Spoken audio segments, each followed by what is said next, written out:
మనకేంటంటే ఇప్పుడు కోర్టుకి సాయి కృష్ణ వస్తాడా, చితాభస్మం వస్తుందా?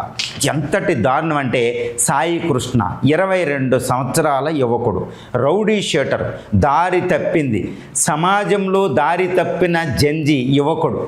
ఈ యువకుడి మీద రౌడీ షీట్ ఓపెన్ చేస్తే విజయవాడ నుంచి బెజవాడ అనాలన్నమాట. ఒక రకంగా ఒక బెజవాడ నుంచి ఆయన ప్రకాశం జిల్లా ఒంగోలు ప్రాంతానికి వెళ్ళిపోయాడు.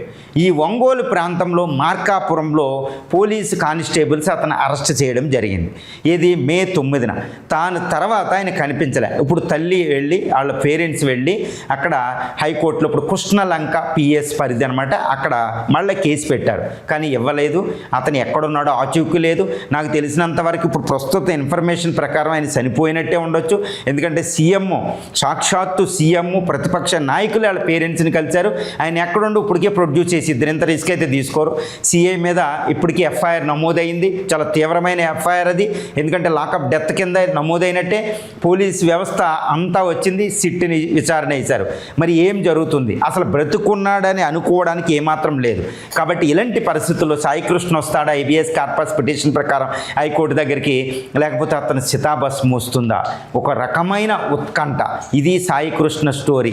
ఓకే, అసలు ఈ సాయి కృష్ణ లాకప్ డెత్ వెనకాల తప్పు ఎవరిది? అసలు ఈ తప్పు ఎవరిదండి? ఎవరిదంటే opposition party leader Jaganmohan Reddy గారు, వైసీపీ లీడర్ ఏమంటున్నారు? ఇది పవన్ కళ్యాణ్ది, ఇది స్టేట్ గవర్నమెంట్ది. ఎందుకంటే కుల ప్రస్తావన తీసుకొస్తున్నారు.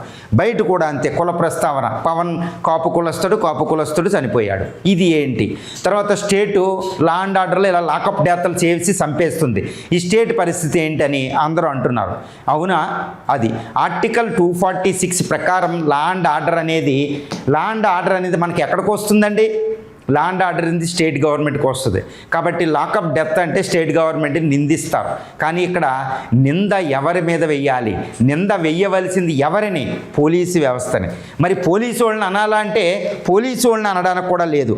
పోలీస్ కంటే పోలీసు వ్యవస్థ ఒక బ్రిటిష్ చట్టాల కబంధ హస్తాల్లో పోలీసు వ్యవస్థ ఉంది. అంటే ఎవరిని అనాలి? 100, 150, 200 సంవత్సరాల క్రితం బ్రిటిష్ వాడు తయారు చేసిన చట్టాలని ఇప్పటికీ మార్చుకోనేలేనిది తప్పు.